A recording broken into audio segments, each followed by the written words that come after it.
Bonjour à tous, nous voudrions vous présenter aujourd'hui l'ouvrage de René Pache, La personne et l'œuvre du Saint-Esprit. Ouvrage de 1947, publié aux éditions Emmaüs en Suisse, 273 pages. Ouvrage toujours à vendre actuellement à la Maison de la Bible et à la CLC Librairie Chrétienne. Dans la description de cette vidéo, nous mettons les liens d'achat de cet ouvrage. Par contre, nous ajoutons le lien vers d'autres ouvrages de René Pache qui sont épuisés et non réédités et que nous mettons à votre disposition. Cette fois-ci, le téléchargement se fera à partir du site internet médiathèquechrétienne.fr. Dans la description, nous y ajoutons le lien vers des playlists concernant l'Esprit Saint et des liens vers d'autres ouvrages concernant la personne du Saint-Esprit. Lecture de la 4e de couverture. Cet ouvrage évangélique classique répond, Bible en main, à de nombreuses questions que nous nous posons au sujet du Saint-Esprit. Qui est-il? Quelle est son œuvre avant et depuis la Pentecôte, son œuvre dans le cœur de l'homme, son impact sur l'Église, sur le service? La pierre de touche de toute doctrine concernant le Saint-Esprit est la question suivante. Quelle place fait-elle au Seigneur Jésus-Christ? En apprenant à mieux connaître le Saint-Esprit, nous serons amenés à exalter Jésus-Christ qui est mort et ressuscité pour nous. René Pache a été de nombreuses années directeur de l'Institut biblique et missionnaire Emmaüs. Il a rédigé au moins une douzaine de livres, principalement des notes d'études bibliques et des ouvrages de doctrine. Quelques-uns ont été traduits en d'autres langues. L'ouvrage que vous avez entre les mains révèle le caractère de son auteur. L'avocat qu'a été René Pache savait mettre de l'ordre dans sa vaste connaissance de la Bible et organiser la matière d'un sujet pour la présenter d'une manière claire, logique, systématique et complète. Chaque page reflète son enthousiasme pour la parole du Seigneur et son amour pour le Seigneur de la parole. Avant de nous quitter, nous vous conseillons de vous rendre sur le site médiathèquechrétienne.fr, site que nous avons bâti en synergie avec cette chaîne YouTube Elle écoutait sa parole, afin d'assurer la réédition numérique gratuite des ouvrages chrétiens épuisés et non réédités. Nous en sommes à 1300 ouvrages. Alors comment se rendre sur ce site? Sur la barre de recherche Google, vous écrivez médiathèquechrétienne.fr d'un seul tenant tout attaché et sans accent. Arrivé sur le site, vous cliquez sur « Livre à télécharger ». Puis vous faites une recherche par ordre alphabétique d'auteur. Pour René Pache, cherchez à P. Une fois trouvé René Pache, vous cliquez sur René Pache et là apparaissent toutes les œuvres épuisées et non rééditées dont nous avons assuré la réédition numérique. Si vous voulez par exemple télécharger La plénitude de Dieu de René Pache, qui est un commentaire de l'Épître aux Éphésiens, vous cliquez sur Lire, écouter, télécharger et tout à fait en bas de page, après la présentation de l'ouvrage et les liens de recommandation, vous cliquez sur Télécharger le Word ou le PDF.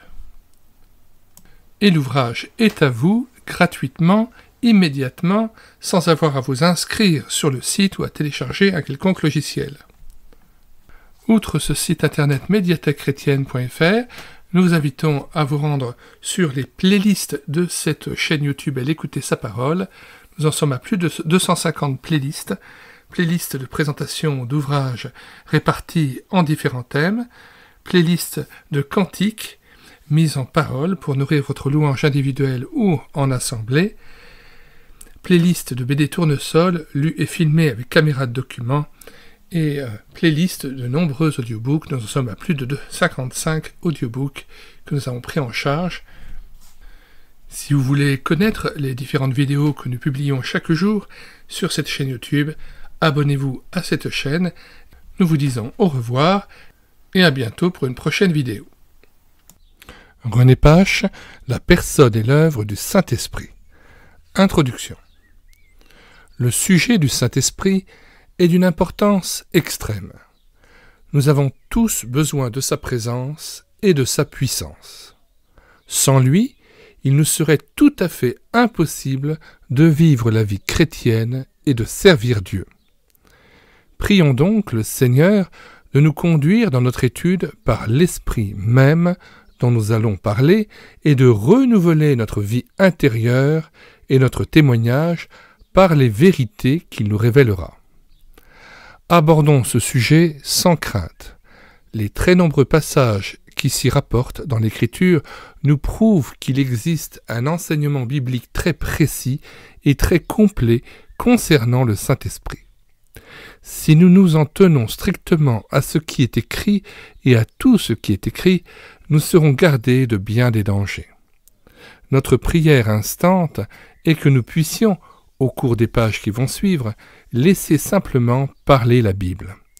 Si nous y réussissons, elle ne manquera pas de nous éclairer et de nous édifier.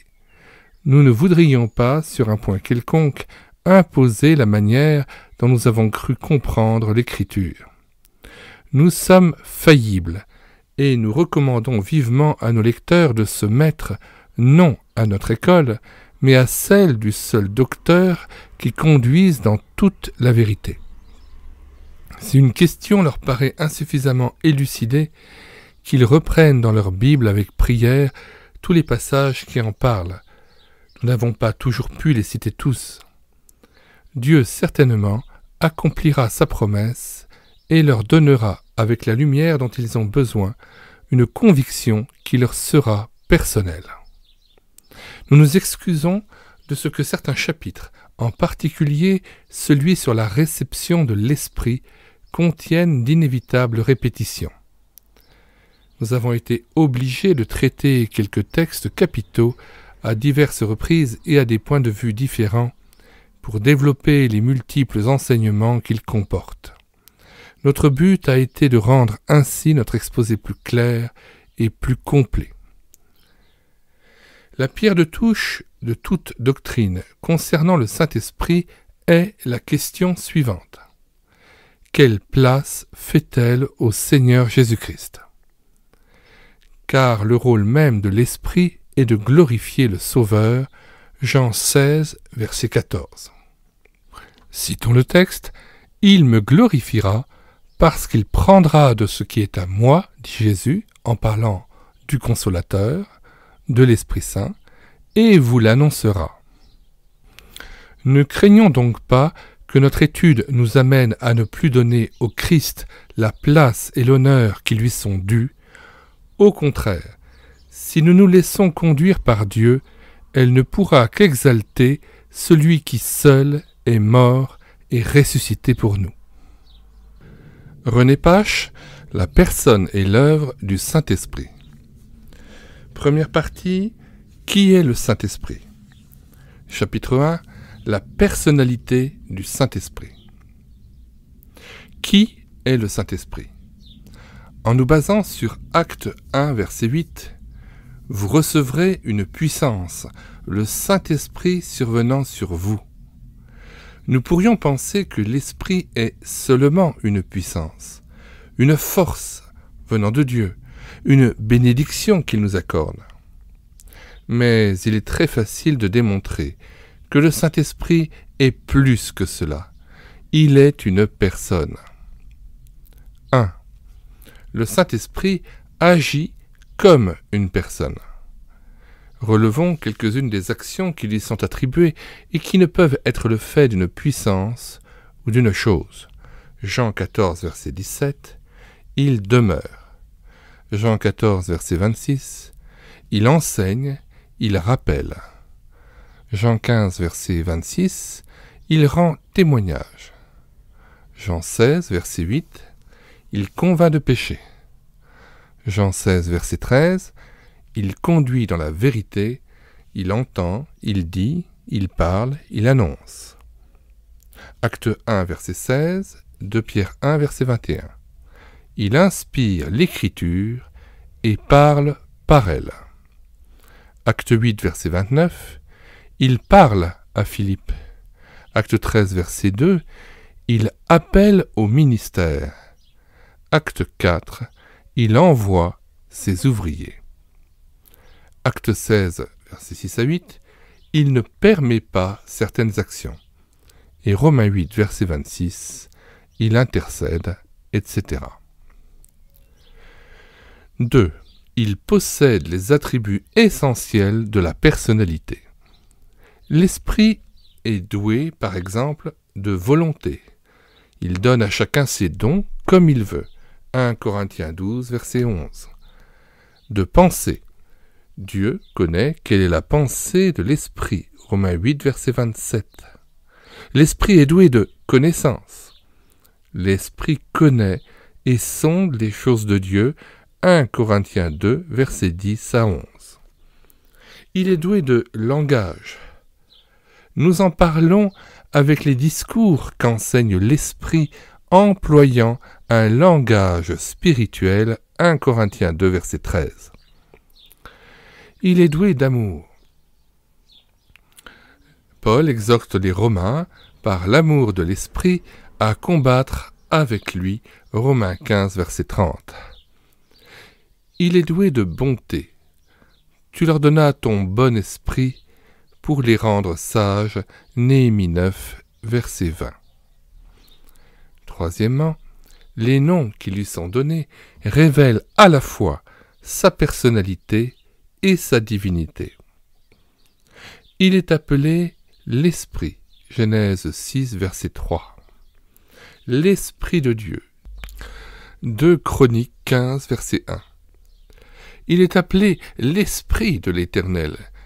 Ésaïe 11, verset 2. Le souffle du Tout-Puissant. Job 32, verset 8. L'Esprit du Seigneur. Ésaïe 61, verset 1. L'Esprit du Père. Matthieu 10, verset 20. L'Esprit de Jésus. Acte 16, verset 7. L'Esprit du Christ, Romains 8, verset 9, et l'Esprit du Fils, Galates 4, verset 6. Puisque les trois personnes divines sont une, il n'est pas surprenant que le Saint-Esprit puisse recevoir indifféremment l'une ou l'autre de ces appellations. Ces autres noms soulignent ces qualités d'une façon très complète. Il est l'Esprit de sainteté, le Saint-Esprit, Psaume 51, verset 13, Romains 1, verset 4. Il est l'Esprit d'intelligence, Ésaïe 11, verset 2. Il est l'Esprit de conseil, de connaissance, de crainte de l'Éternel, de supplication, Zacharie chapitre 12, verset 10. D'adoration, Jean 4, verset 23, de vérité, Jean 14, verset 17, de consolation, Jean 14, verset 26, il est le consolateur, il est l'esprit de vie, Romains 8, verset 2, l'esprit d'adoption, Romains 8, verset 15, il est l'esprit de foi, 2 Corinthiens 4, verset 13, d'amour, de Timothée 1, verset 7, de force, de sagesse, de révélation, Éphésiens 1, 17, de puissance, Éphésiens 3, verset 20, Romains 15, verset 13, la puissance de l'esprit. Il est l'esprit d'éternité, l'esprit éternel, Hébreux 9, verset 14, l'esprit de grâce, Hébreux 10, verset 29, l'esprit de gloire, 1 Pierre 4, verset 14. 4. L'esprit peut être traité comme une personne. On peut en effet lui mentir, acte 5, verset 3, le tenter, acte 5, verset 9, lui résister, acte 7, verset 51, l'attrister, Éphésiens 4, verset 30, l'outrager, Hébreux 10, verset 29, blasphémer contre lui, Matthieu 12, verset 31, l'invoquer, Ézéchiel 37, verset 9. 5. Jésus emploie, en parlant de lui, non pas le pronom neutre, mais le pronom masculin. Dans le texte original grec, le mot neutre « esprit » devrait être suivi du pronom neutre. Or, contre les règles de la grammaire. Le pronom est masculin, par exemple dans Jean 16, verset 7, verset 8 et verset 13, verset 14, etc., pour bien marquer que le Saint-Esprit est une personne et non pas une chose. La personne est l'œuvre du Saint-Esprit. René Pache. Première partie, qui est le Saint-Esprit? Chapitre 2, la divinité du Saint-Esprit. L'Écriture ne se borne pas à souligner la personnalité du Saint-Esprit. Elle affirme en même temps, de la façon la plus péremptoire, sa divinité. 1. L'Esprit porte des noms divins. Lorsqu'il est appelé l'Esprit de Dieu, cela veut dire qu'il est la personne même de Dieu. 1 Corinthiens 2, verset 11, établit clairement que, comme l'homme et son esprit forment une seule et même personne, Dieu et son esprit ne font également qu'un. Lequel des hommes, en effet, connaît les choses de l'homme, si ce n'est l'esprit de l'homme qui est en lui? De même, personne ne connaît les choses de Dieu, si ce n'est l'Esprit de Dieu. 2. L'Esprit possède les attributs divins, tels que l'omniscience, 1 Corinthiens 2, versets 10 à 11. L'Esprit sonde tout, même les profondeurs de Dieu. L'omniprésence, psaume 139, verset 7. Où irai-je loin de ton esprit? Et Jean 14, verset 17, l'Esprit habite à la fois dans le cœur de tous les croyants. L'omnipotence, Zacharie 4, verset 6. Ce n'est ni par la puissance, ni par la force, mais c'est par mon esprit. C'est en effet l'Esprit qui crée, Job 33, verset 4. L'Esprit de Dieu m'a créé. Et psaume 104, verset 30, tu envoies ton souffle, ton esprit, ils sont créés. La vérité. Jésus peut dire « Je suis la vérité » parce qu'il est Dieu. De même, 1 Jean 5, verset 6 déclare que l'Esprit est la vérité. Nous lisons 1 Jean 5 à partir du verset 5 jusqu'au verset 6. Qui est celui qui a triomphé du monde, sinon celui qui croit que Jésus est le Fils de Dieu? C'est lui, Jésus-Christ, qui est venu avec de l'eau et du sang. Non avec l'eau seulement, mais avec l'eau et avec le sang. Et c'est l'Esprit qui rend témoignage, parce que l'Esprit est la vérité. Comme autre attribut divin que possède l'Esprit, la grandeur insondable. Qui a sondé l'Esprit de l'Éternel et qui l'a éclairé de ses conseils? Ésaïe 40, verset 13. Beaucoup d'autres qualités divines sont attribuées à l'Esprit par les noms mêmes qu'il porte. Il est l'Esprit de vie, Romains 8, verset 2, comme Dieu est le Dieu vivant. Lisons ce passage. Romains 8, versets 1 et 2. Il n'y a donc maintenant aucune condamnation pour ceux qui sont en Jésus-Christ. En effet, la loi de l'Esprit de vie en Jésus-Christ m'a affranchi de la loi du péché et de la mort. Retour au texte. Il est l'Esprit d'amour. 2 Timothée 1, 7. Comme Dieu est amour. 2 Timothée 1, 7. Que nous lisons en contexte à partir du verset 6. C'est pourquoi je t'exhorte à ranimer le don de Dieu que tu as reçu par l'imposition de mes mains. Car ce n'est pas un esprit de timidité que Dieu nous a donné, mais un esprit de force, d'amour et de sagesse.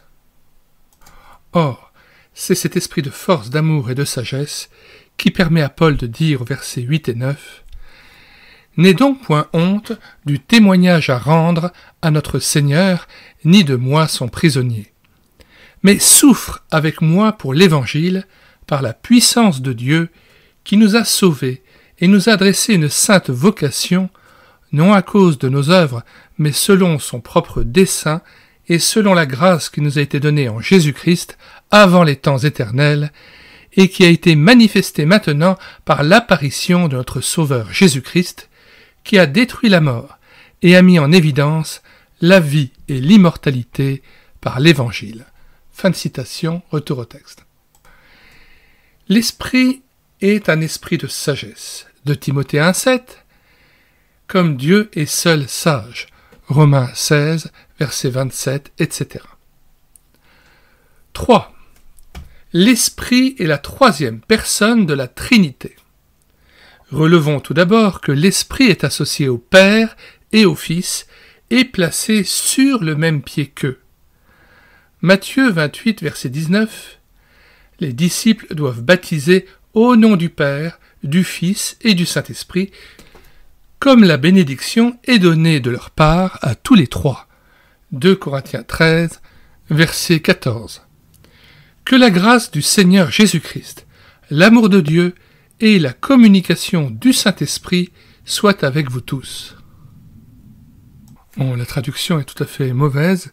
Koinonia, c'est la communion. Et la communion du Saint-Esprit soit avec vous tous. La correction que je viens de faire est essentielle parce qu'il faut à chaque fois revenir au sens essentiel des mots en grec. Sinon, on prend le risque de passer complètement à côté du sens du texte. Fin de citation et retour au texte. D'autre part, Jésus appelle l'Esprit l'autre consolateur, le désignant ainsi comme un autre lui-même. Jean 14, verset 16. C'est dans le même sens qu'il déclare aux disciples qu'il leur est avantageux de perdre sa présence corporelle et de recevoir en eux l'Esprit. Jean 16, verset 7. Jean 16, verset 7, que nous citons en contexte à partir du verset 5. Maintenant je m'en vais vers celui qui m'a envoyé, et aucun de vous ne me demande « Où vas-tu » Mais, parce que je vous ai dit ces choses, la tristesse a rempli votre cœur. Cependant, je vous dis la vérité. Il vous est avantageux que je m'en aille, car si je ne m'en vais pas, le Consolateur ne viendra pas vers vous. Mais, si je m'en vais, je vous l'enverrai. Fin de citation, retour au texte. D'après Romains 8, versets 9 et 10, avoir l'Esprit, c'est avoir le Christ en soi. Écoutons Romains 8, versets 9 à 11. Pour vous, vous ne vivez pas selon la chair, mais selon l'Esprit, si du moins l'Esprit de Dieu habite en vous. Si quelqu'un n'a pas l'Esprit de Christ, il ne lui appartient pas. Et si Christ est en vous, le corps, il est vrai, est mort à cause du péché, mais l'Esprit est vie à cause de la justice.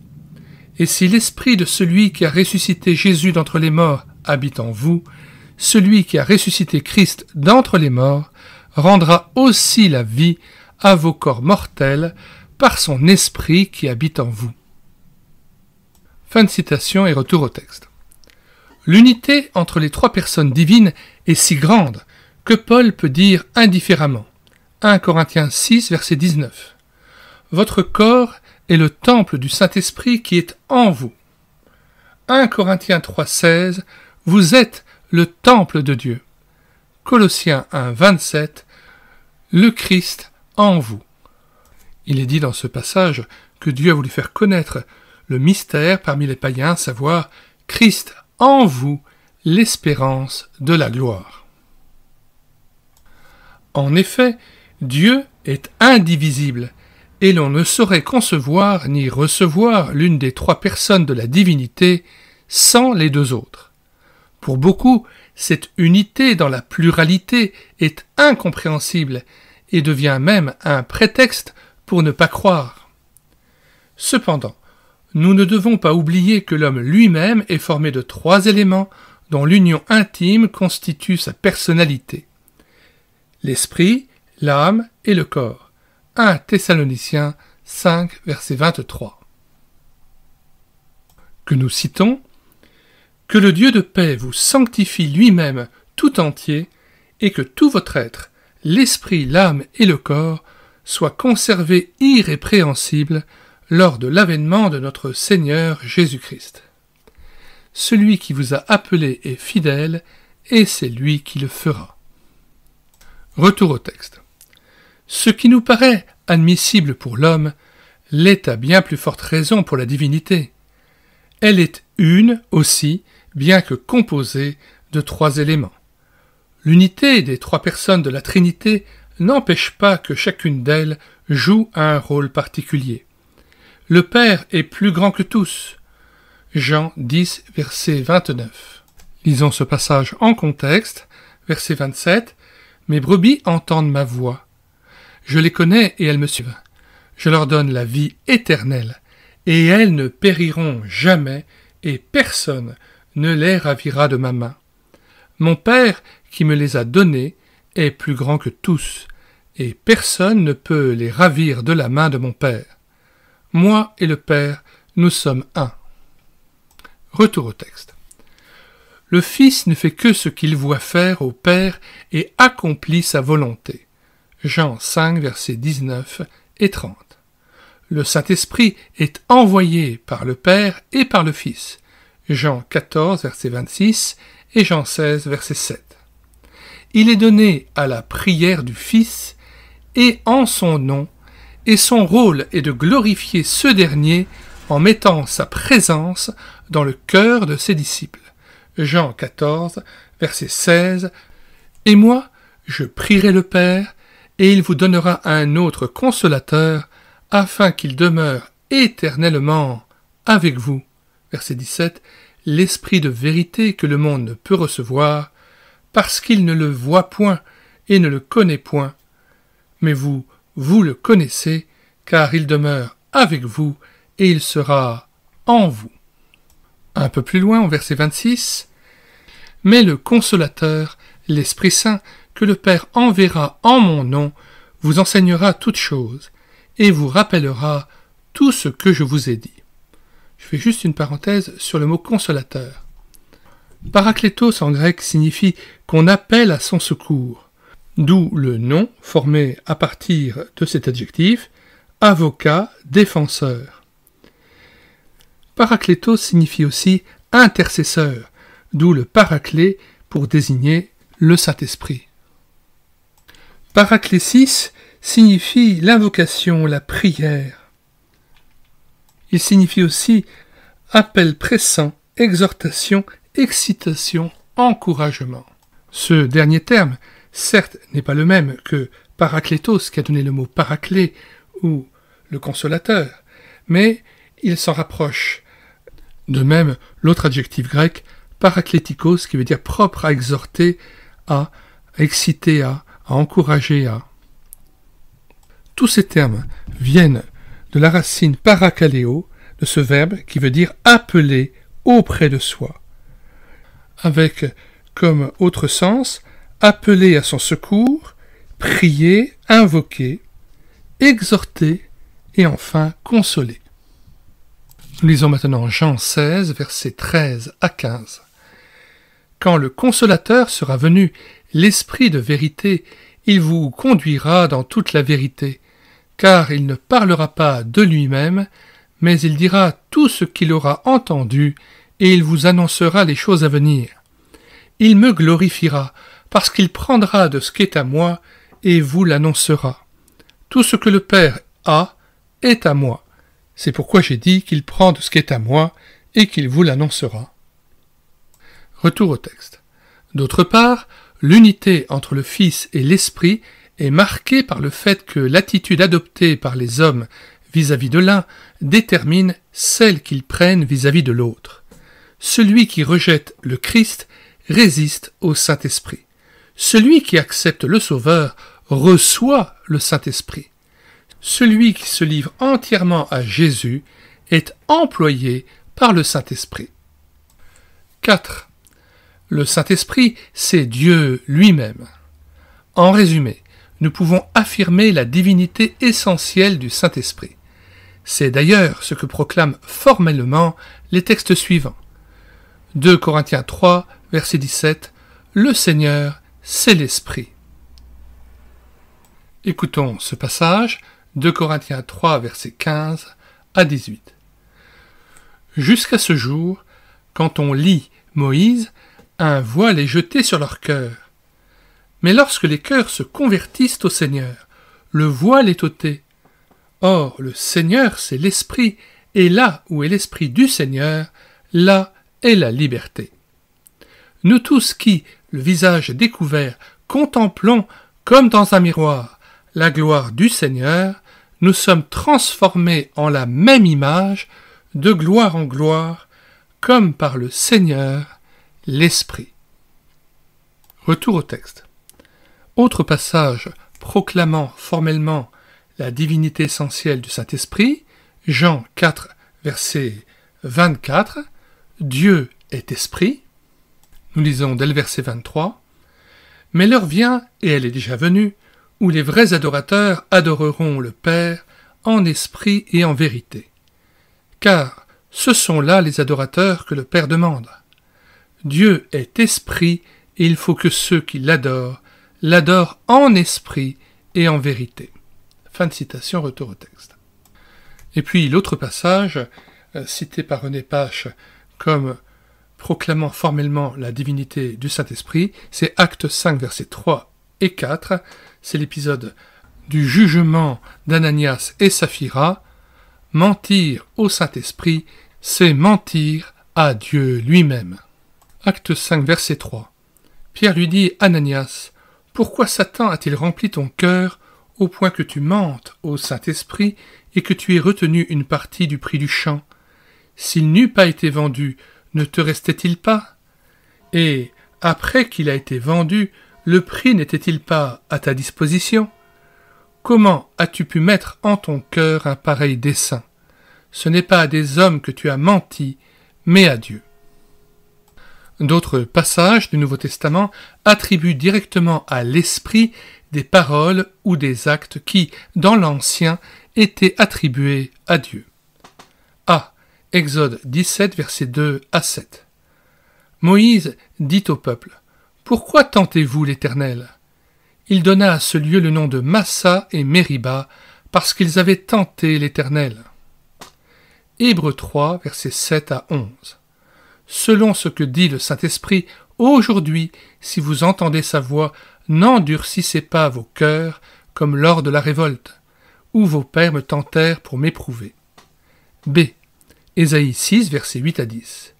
J'entendis la voix du Seigneur disant, « Va et dis à ce peuple, vous entendrez et vous ne comprendrez point. » Acte 28, versets 25 à 27. C'est avec raison que le Saint-Esprit, parlant à vos pères par le prophète Ésaïe, a dit, « Va vers ce peuple et dis, » etc. C. Jérémie 31, versets 31 à 34. L'Éternel dit, « Voici l'alliance que je ferai avec la maison d'Israël, après ces jours-là, dit l'Éternel. Je mettrai ma loi au-dedans d'eux. » Hébreux 10, versets 15 à 17. C'est ce que le Saint-Esprit nous atteste aussi, car, après avoir dit, « Voici l'alliance que je ferai avec eux, » etc. L'Esprit est donc incontestablement Dieu lui-même. Examinons, pour terminer, 2 questions accessoires. 5. Y a-t-il une différence entre l'Esprit de Dieu et l'Esprit de Jésus glorifié? Certaines personnes disent, lorsque quelqu'un croit, il reçoit l'Esprit de Jésus. 1 Jean 4, verset 2. Reconnaissez à ceci l'Esprit de Dieu. Tout esprit qui confesse Jésus-Christ, venu en chair, est de Dieu. Romains 8, verset 7. Car l'affection de la chair est inimitié contre Dieu, parce qu'elle ne se soumet pas à la loi de Dieu et qu'elle ne le peut même pas. Fin de citation, retour au texte avec relecture de la phrase initiale. Certaines personnes disent, lorsque quelqu'un croit, il reçoit l'Esprit de Jésus. 1 Jean 4, verset 2, Romains 8, verset 7. Et lorsqu'il est baptisé du Saint-Esprit, il reçoit le Saint-Esprit. Est-ce exact? Et y a-t-il vraiment 2 esprits divins, à savoir d'un côté l'Esprit de Dieu et de l'autre côté l'Esprit de Jésus glorifié? Réponse. Non, Il n'y a qu'un seul esprit divin, le Saint-Esprit. Il est à la fois celui du Père et du Fils, puisqu'ils sont un. D'ailleurs, parce que le Père et le Fils sont Dieu, l'esprit de l'un et de l'autre ne peut être que Dieu également. C'est pourquoi la Bible répète à plusieurs reprises qu'il n'y a qu'un seul esprit. Éphésiens 4, verset 4. Il y a un seul esprit. Éphésiens 2, verset 18. Nous avons accès auprès du Père dans un même esprit. 1 Corinthiens 12, verset 11. Un seul et même esprit opère toutes ces choses. 1 Corinthiens 12, verset 13. Nous avons tous été baptisés dans un seul esprit. Voici plusieurs passages qui parlent de façon évidente de ce seul esprit, tout en lui donnant des noms différents. Acte 16, versets 6 et 7. Ayant été empêchés par le Saint-Esprit d'annoncer la parole, ils se disposaient à entrer en Bithynie, mais l'Esprit de Jésus ne le leur permit pas. Romains 8, verset 9. Si, du moins, l'Esprit de Dieu habite en vous.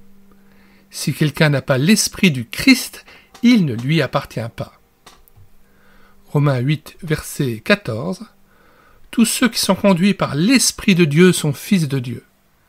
Vous avez reçu un esprit d'adoption par lequel nous crions « Abba, Père !» 1 Corinthiens 6, verset 17-19. Celui qui s'attache au Seigneur est avec lui un seul esprit. L'Esprit du Christ. Votre corps est le temple du Saint-Esprit. Ce que nous disions plus haut est donc bien exact. Pour l'Écriture, le Saint-Esprit, l'Esprit de Dieu et l'Esprit du Christ sont une seule et même personne. Il est frappant de constater à ce propos que d'une façon analogue, la Bible parle indifféremment de l'Évangile de Dieu et de l'Évangile du Christ.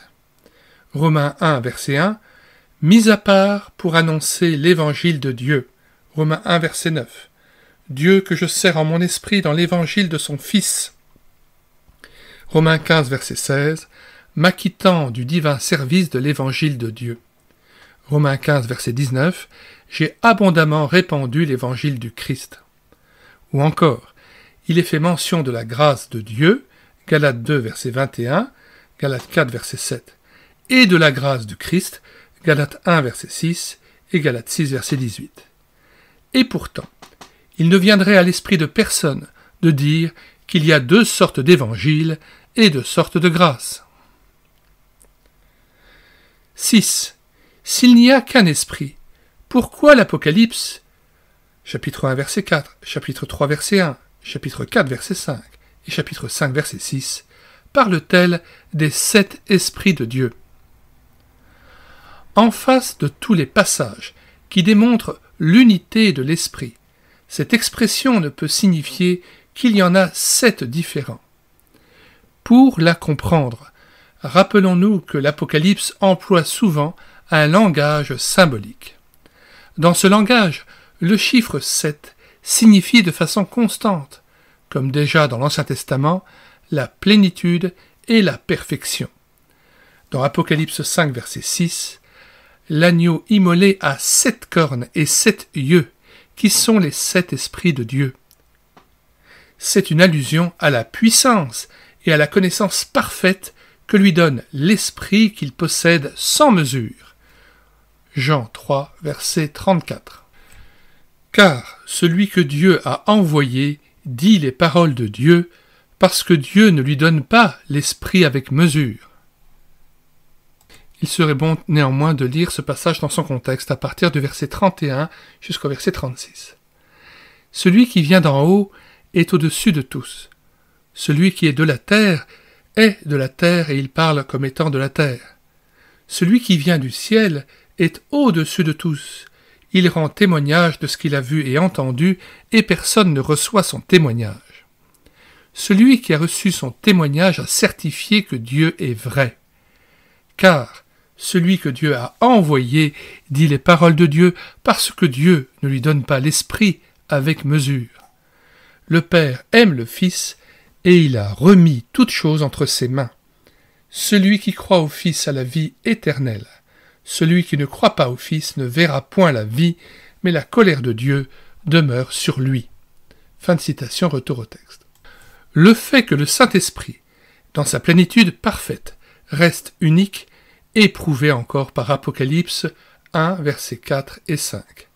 La grâce et la paix sont données aux églises de la part de Dieu, des 7 esprits qui sont devant son trône et de Jésus-Christ, tout comme la bénédiction est donnée au nom du Père, du Fils et du Saint-Esprit, par exemple dans 2 Corinthiens 13, verset 13. Et il est donc évident qu'il n'y a qu'un seul esprit et que cet esprit est Dieu. 7. Conclusion. Nous venons de voir que le Saint-Esprit est une personne, et même la 3e personne de la divine Trinité. Nous venons de voir que le Saint-Esprit est une personne, et la personne divine elle-même. Cette constatation donne tout son intérêt à l'étude que nous allons faire de son œuvre dans les cœurs. En effet, si l'Esprit n'était qu'une puissance venue d'en haut, il serait à ma disposition et je pourrais en user à mon gré. Mais si l'Esprit est une personne, et plus que cela, s'il est Dieu lui-même, c'est moi qui dois être à sa disposition, l'aimer et lui obéir en toutes choses. En outre, recevoir dans son cœur non pas seulement une bénédiction, mais la présence du Dieu Tout-Puissant, c'est avoir en soi la source de toutes les grâces et de toutes les possibilités.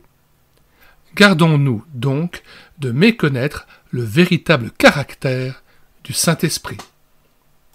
Fin de la lecture du chapitre 2, la divinité du Saint-Esprit, de la première partie de cet ouvrage intitulé « Qui est le Saint-Esprit ?» La personne et l'œuvre du Saint-Esprit. René Pache. Première partie. Qui est le Saint-Esprit? Chapitre 3. Les symboles du Saint-Esprit.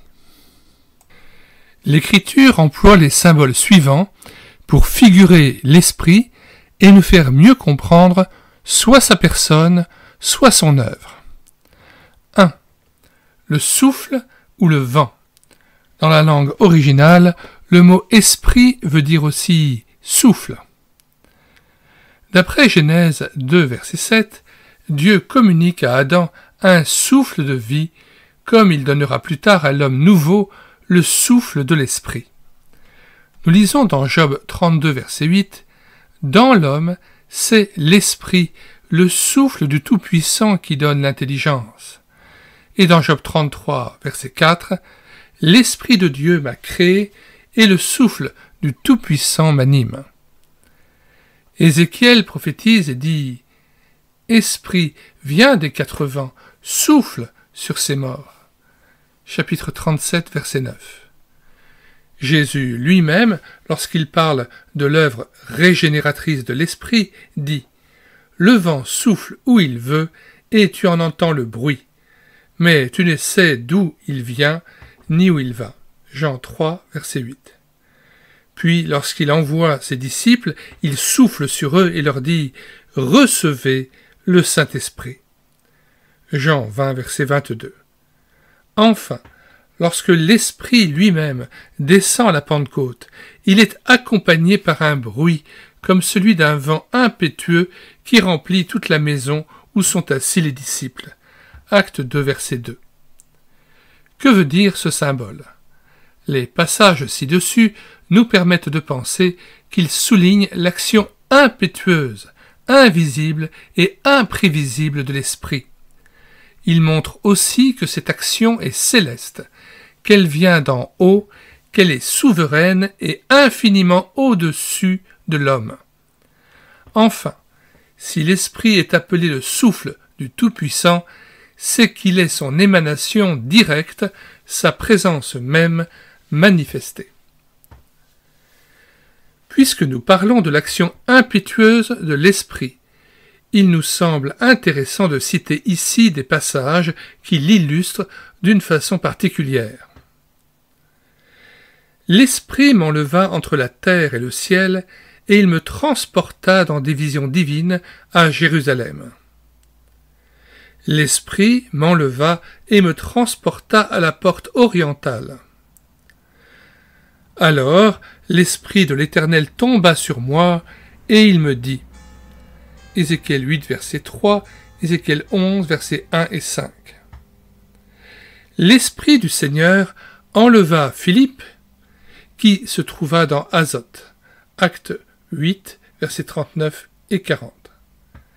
L'Esprit dans ces différents cas ne semble-t-il pas agir comme un vent violent et soudain qui saisit un objet et fait de lui ce qui lui plaît? 2. La colombe.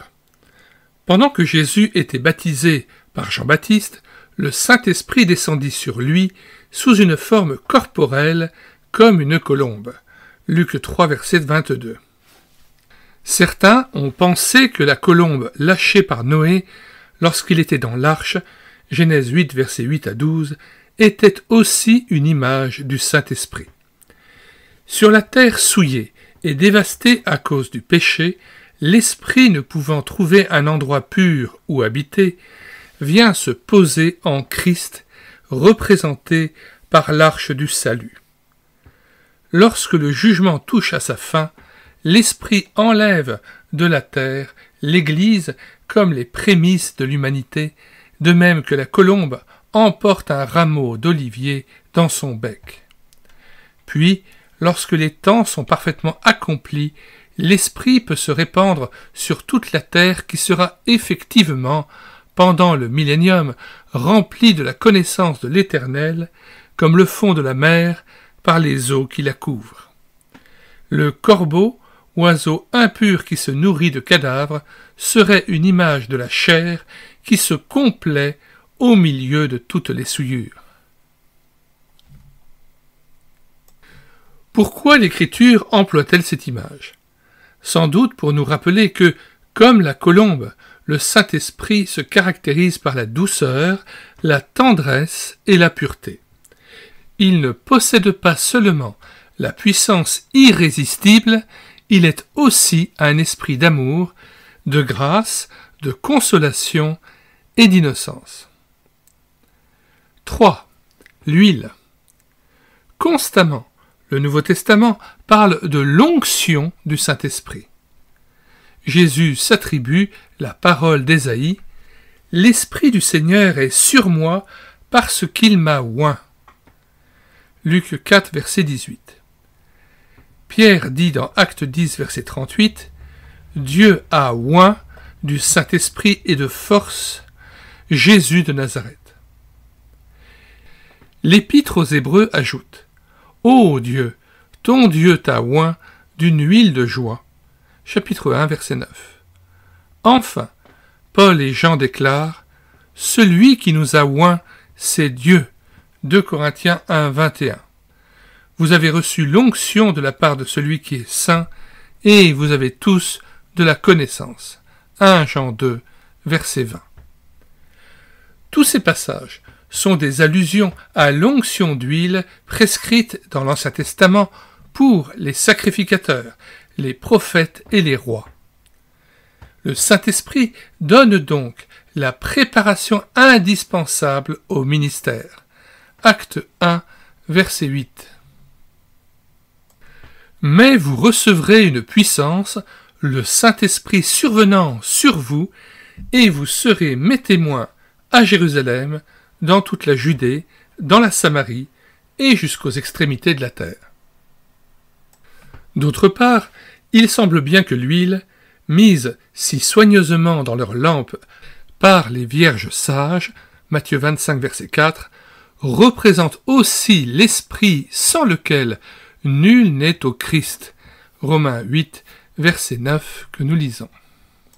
Pour vous, vous ne vivez pas selon la chair, mais selon l'Esprit, si du moins l'Esprit de Dieu habite en vous.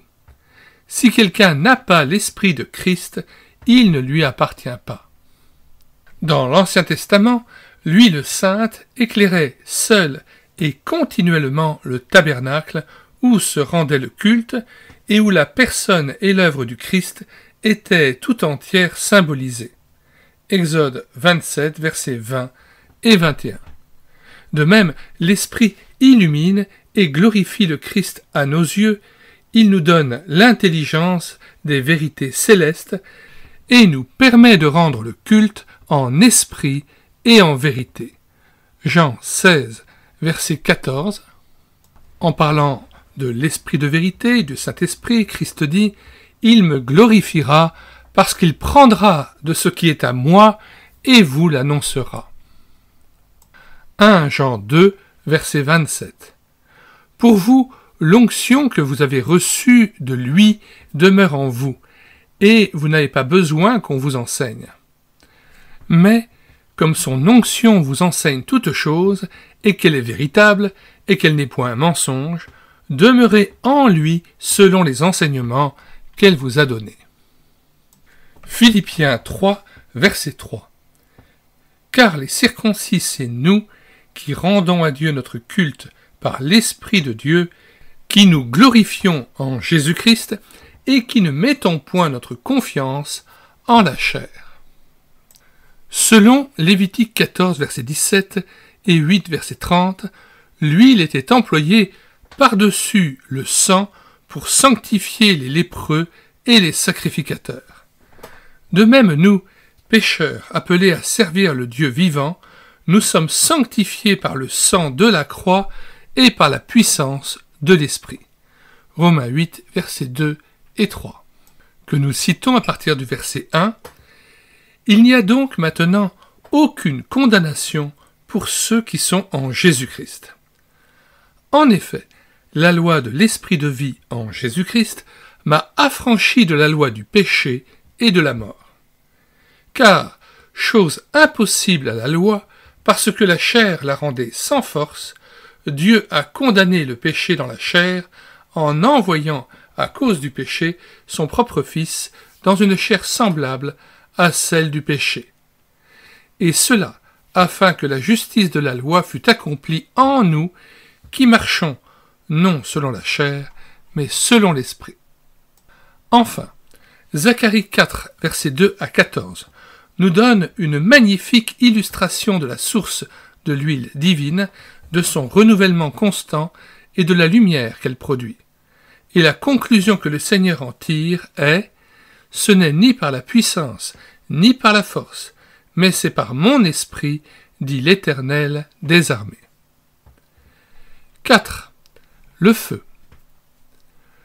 Le jour de la Pentecôte, des langues, semblables à des langues de feu, se posèrent sur chacun des disciples, et ils furent tous remplis du Saint-Esprit. Acte 2, versets 3 à 4. Des langues, semblables à des langues de feu, leur apparurent, séparées les unes des autres, et se posèrent sur chacun d'eux. Et ils furent tous remplis du Saint-Esprit, et se mirent à parler en d'autres langues, selon que l'Esprit leur donnait de s'exprimer. Fin de citation, retour au texte. À 2 reprises, Jean-Baptiste, parlant de Jésus, dit « Il vous baptisera du Saint-Esprit et de feu. Il a son vent à la main. » Vent, V-A-N. C'est un panier à fond plat, large, muni de 2 anses, qui sert à vanner les grains. Vanner, c'est secouer dans un vent, un V-A-N, les grains, de façon à les nettoyer en les séparant de la paille, des poussières et des déchets. On parlait ainsi de vanner du blé. Il a son vent à la main. Il nettoiera son aire et il amassera son blé dans le grenier, mais il brûlera la paille dans un feu qui ne s'éteint point. Matthieu 3, versets 11, 12 et Luc 3, versets 16, 17. Le feu, suivant l'usage constant de l'Écriture, Lévitique 10, verset 2, Malachie 3, versets 2 et 3, etc., nous semble faire allusion non pas à la puissance de l'Esprit, mais à son action purificatrice qui juge et consume toute impureté. L'Esprit Saint convainc de péché et de jugement, et il brûle en nous tout ce qui n'est pas conforme à la volonté de Dieu. Remarquez que les 2 passages cités ci-dessus, où Matthieu et Luc rapportent les paroles de Jean-Baptiste, « Il vous baptisera du Saint-Esprit et de feu », sont aussitôt suivis d'une allusion très claire au feu du jugement éternel. Par contre, lorsque Marc, chapitre 1, verset 8, et Jean, chapitre 1, verset 33, parlent dans les mêmes termes du baptême de l'Esprit, n'ayant pas mentionné le feu, ils ne font pas allusion non plus au jugement. Rapprochez de ceci les paroles mêmes de Jésus à propos de la géhenne. La géhenne, G-E-H-E-2-N-E, signifie dans la Bible l'enfer, et au sens figuré, la torture, la souffrance intolérable, un supplice, un calvaire, un martyre. Rapprochez de ceci les paroles mêmes de Jésus à propos de la géhenne. Tout homme sera salé de feu. Marc 7, verset 49. Et celui de Paul, le feu éprouvera ce qu'est l'œuvre de chacun. S'il perd sa récompense, il sera sauvé comme au travers du feu. 1 Corinthiens 3, versets 13 à 15. Le croyant sincère verra le péché jugé et consumé en lui par l'Esprit qui le régénère et le sanctifie. Son œuvre sera jugée au dernier jour et toute imperfection brûlée par le feu. Par contre, celui qui refuse de se laisser sauver et purifier sera jeté dans le feu éternel. Ainsi donc, si nous demandions à être baptisés de feu, entre guillemets, cela reviendrait à demander à Dieu de consumer le péché en nous. 5. L'eau vive. Jésus lui-même a employé cette image lorsqu'il s'est écrié « Celui qui croit en moi, des fleuves d'eau vive couleront de son sein, comme dit l'Écriture. » Il dit cela de l'Esprit que devaient recevoir ceux qui croiraient en lui. Jean 7, versets 38-39.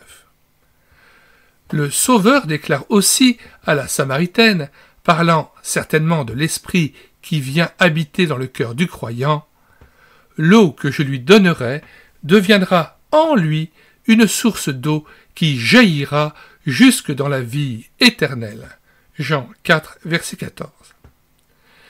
Et voici encore un texte d'Ésaïe, « Je répandrai des eaux sur le sol altéré et des ruisseaux sur la terre desséchée. Je répandrai mon esprit sur ta race. » Ésaïe 44, verset 3. Ce symbole est facile à comprendre. Comme l'eau vive, la présence de l'esprit dans un cœur rafraîchi et désaltère. Elle fait apparaître la vie où régnait la désolation et la mort. Elle apporte la plénitude et l'abondance et la déverse tout autour en flots de bénédictions. À ce propos, on a vu une allusion à la Trinité dans Exode 17, verset 6. L'Éternel dit à Moïse, « Voici, je me tiendrai devant toi sur le rocher d'Horeb.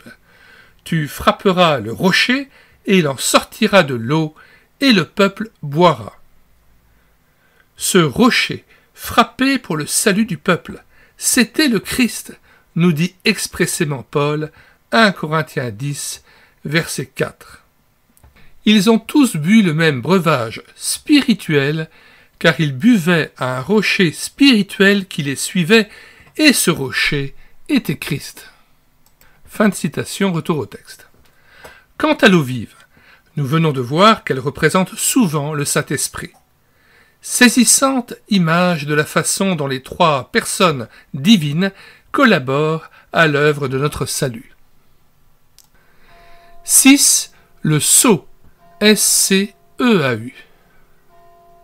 Un sceau est une empreinte destinée à garantir l'authenticité d'un document ou d'une information et à rendre évidente son éventuelle divulgation ou son altération. Le terme désigne également l'objet, la matrice qui permet de réaliser cette empreinte, ou la marque qui symbolise l'appartenance à un groupe d'ordre divers comme un parti politique ou une communauté religieuse. Le synonyme de sceau, un cachet, une empreinte, estampille, une griffe, une marque, une signature, un signe. La définition de Larousse, Caractère distinctif. Au sens littéraire, signe manifeste qui authentifie, marque, un récit qui porte le sceau de la sincérité. Le sceau, ça désigne aussi l'empreinte même de ce sceau sur une matière malléable, généralement la cire. Fin de définition et retour au texte. 6. Le sceau. Lorsque nous croyons, nous sommes scellés du Saint-Esprit pour le jour de la rédemption, c'est-à-dire du rachat. La rédemption est un concept théologique selon lequel l'humanité peut accéder au salut. Le jour de la rédemption, c'est le jour de notre salut, lorsque nous le verrons face à face et que nous serons transformés à son image par le pouvoir qu'il a de s'assujettir toutes choses, et il rendra notre corps semblable à son corps de gloire. Dans le judaïsme, la rédemption vient du concept du rachat de personnes qui avaient perdu leur liberté. Prisonniers, esclaves, personnes endettées, qui était une activité humaine courante et bien connue chez de nombreux peuples de l'Antiquité, y compris les Hébreux. En araméen, péché et dette se disent tous deux oba. Ce qui explique que Jésus utilise parfois le terme de dette pour parler du péché. Matthieu 6, verset 12 et Luc 11, verset 4. Retour au texte. Lorsque nous croyons, nous sommes scellés du Saint-Esprit pour le jour de la rédemption. Éphésiens 1, 13. En lui, vous aussi, après avoir entendu la parole de la vérité, l'évangile de votre salut, en lui vous avez cru, et vous avez été scellés du Saint-Esprit qui avait été promis. Verset 14, lequel est un gage de notre héritage pour la rédemption de ceux que Dieu s'est acquis à la louange de sa gloire. Éphésiens 4, verset 30. N'attristez pas le Saint-Esprit de Dieu, par lequel vous avez été scellés pour le jour de la rédemption. Lisons les versets qui suivent. Que toute amertume, toute animosité, c'est-à-dire énervement, irritation, donc que toute amertume, toute animosité, toute colère, toute clameur, c'est-à-dire tous les cris, toute calomnie, les dénonciations mensongères, et toute espèce de méchanceté disparaissent du milieu de vous. Soyez bons les uns envers les autres, compatissants, vous pardonnant réciproquement, comme Dieu vous a pardonné en Christ. Et enfin, 2 Corinthiens 1, versets 21-22, « Et celui qui nous affermit avec vous en Christ et qui nous a oints, c'est Dieu, lequel nous a aussi marqués d'un sceau et a mis dans nos cœurs les arts de l'esprit. » Les arts, c'est une somme d'argent que l'on donne comme gage au moment de la conclusion d'un contrat, d'un marché. Verser des arts à la commande. Retour au texte. Chez les Juifs, le sceau marquait la fin d'une transaction. Lorsque l'accord était réalisé, l'acte passé et le prix payé, on apposait le sceau sur le contrat pour le rendre définitif. Jérémie 32, versets 9 à 10. Le Saint-Esprit devient ainsi sur nous l'empreinte divine, la marque de la propriété de Dieu. Il nous communique l'assurance que nous sommes sauvés et mis à part pour le jour où, dans la gloire, notre rédemption sera devenue parfaite. Nous lisons Jérémie 32, 9 et 10. « J'achetai de Anaméel, fils de mon oncle, le champ qui est à Anathoth, et je lui pesai l'argent, 17 cycles d'argent. J'écrivis un contrat que je cachetais, je pris des témoins, et je pesai l'argent dans une balance. » Je continue de lire ce passage très intéressant. « Je pris ensuite le contrat d'acquisition, celui qui était cacheté, conformément à la loi et aux usages, et celui qui était ouvert. Et je remis le contrat d'acquisition à Baruch, fils de Nérija, fils de Machséja, en présence de Anaméel, fils de mon oncle, en présence des témoins qui avaient signé le contrat d'acquisition, et en présence de tous les Juifs qui se trouvaient dans la cour de la prison. Et je donnai devant eux cet ordre à Baruch. Ainsi parle l'Éternel des armées, le Dieu d'Israël, prend ses écrits, ce contrat d'acquisition, celui qui est cacheté et celui qui est ouvert, et met-les dans un vase de terre, afin qu'il se conserve longtemps. Car ainsi parle l'Éternel des armées, le Dieu d'Israël, on achètera encore des maisons, des champs et des vignes dans ce pays. Retour au texte. 7 et 8. Le gage et les arts. Vous avez cru, et vous avez été scellés du Saint-Esprit qui avait été promis, lequel est un gage de notre héritage. Éphésiens 1, versets 13 et 14. Celui qui nous a fermis avec vous en Christ et qui nous a oints, c'est Dieu, lequel nous a aussi marqués d'un sceau et a mis dans nos cœurs les arts de l'esprit. 2 Corinthiens 1, versets 21-22. Ces deux images nous font comprendre que le don actuel du Saint-Esprit est la garantie solennelle et en quelque sorte le premier raconte de notre salut final. Si nous avons reçu l'Esprit, nous pouvons nous appuyer dès maintenant sur une merveilleuse certitude et tressaillir d'allégresse en pensant au moment où nous serons effectivement remplis de toute la plénitude de Dieu.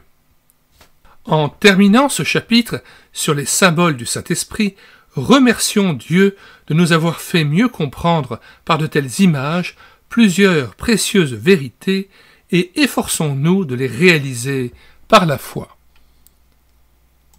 Fin de la lecture du chapitre 3, intitulé « Les symboles du Saint-Esprit ». Fin de la première partie, intitulée « Qui est le Saint-Esprit ?» Nous vous invitons à vous reporter dans les commentaires de cette vidéo afin de profiter des différents liens que nous vous donnons. Tout d'abord, le lien vers les différentes librairies chrétiennes qui vendent encore cet ouvrage. Il s'agit de CLC Librairie Chrétienne et de la Maison de la Bible. Si un jour cet ouvrage venait être épuisé et non réédité, alors nous vous communiquerions dans les commentaires de cette vidéo aussi le lien de téléchargement gratuit de cet ouvrage sur médiathèquechrétienne.fr. En plus du lien permettant d'acheter directement cet ouvrage, nous y ajoutons plusieurs liens d'ouvrages sur le Saint-Esprit et le lien vers plusieurs playlists touchant cette personne de la Trinité. Nous y ajoutons aussi le lien vers la playlist Charismatisme ou Christianisme et l'autre playlist Pentecôtisme ou Christianisme afin de pouvoir mettre en garde tout un chacun concernant les déviances doctrinales à propos du Saint-Esprit, le chaos, le désordre et la confusion qui règnent actuellement, notamment dans le milieu évangélique, vient notamment d'un manque de connaissance de la personne et de l'œuvre du Saint-Esprit, d'où l'extrême importance de l'œuvre rédigée par René Pache. Mais aussi extrême importance d'une relecture scrupuleuse des textes bibliques touchant la personne du Saint-Esprit.